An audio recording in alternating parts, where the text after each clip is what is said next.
Mostly for many of us in my generation, it was quite a game changer when it came to animated children's media, but mostly on network-mandated blocks that we all were accustomed to. It was relatively a treat in certain segments and promotions, have characters from one show interact with another in constantly varying styles, an East meets West Indies manner, and made even more special when there's actual productions made to corral all these concepts. Now, what I'm presenting in the start of this December holiday season is one that holds near and dear to me as I highlight Crossover Christmases, a retrospective.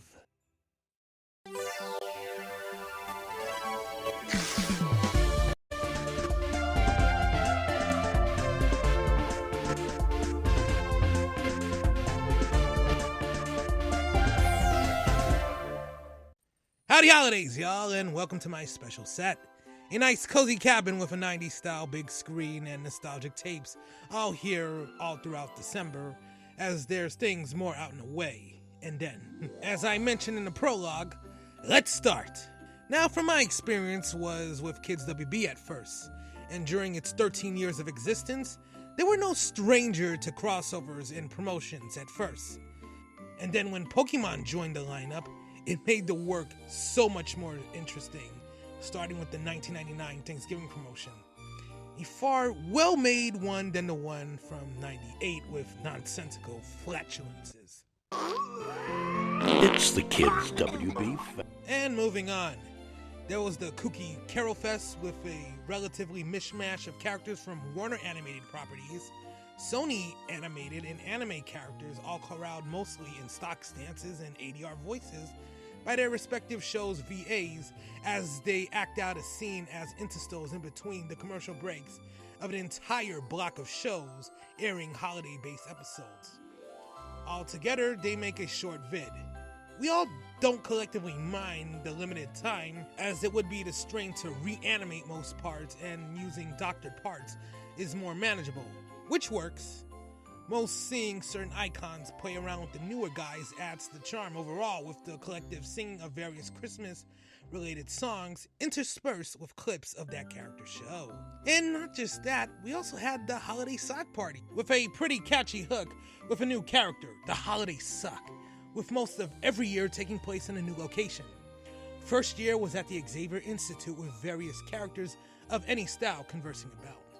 It was like a precursor to Gumball with its reused animation. Second one was at the Warner Tower. I guess the Animaniacs chose to written out.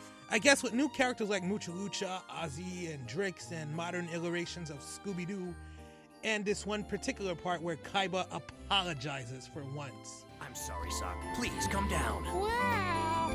My blue eyes white dragon will wipe the floor with you. Eerie. Then later on, the Mucha Lucha school with the Teen Titans on the roster until they just plumb stopped afterwards, mainly with Kids WB declining and possibly didn't help with replacing its daytime after-school block with a block geared towards adults with that mediocre daytime WB bullcrap in its final year of the WB network.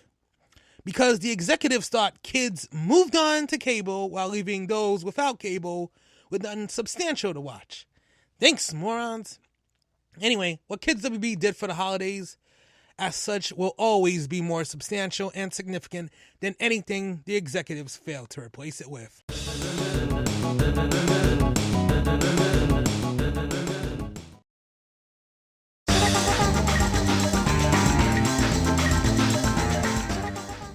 All right. Though on the brief side, there's Nickelodeon and their fair share of stop-motion goodness and akin to Rankin Bass specials of yesteryear, such as the special ones with a snow person Rosie O'Donnell, with various past and present Nick characters all converting and casually corralling with one another to celebrate the holidays.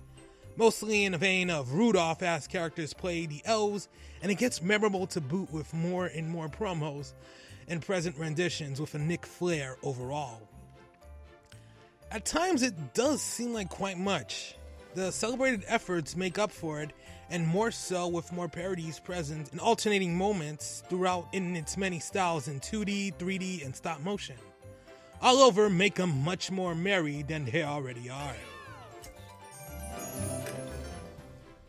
Alright, last but very further from least, it's time to celebrate the many crossover moments from Cartoon Network, from the 90s era to the CN City era.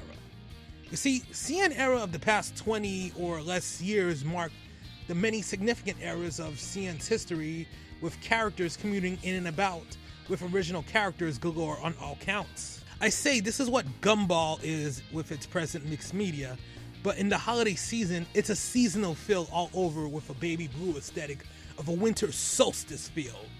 It wasn't something I had much exposure in, and I envy those that did. Moments were made and latched on even with most of CN's Christmases episodes playing along.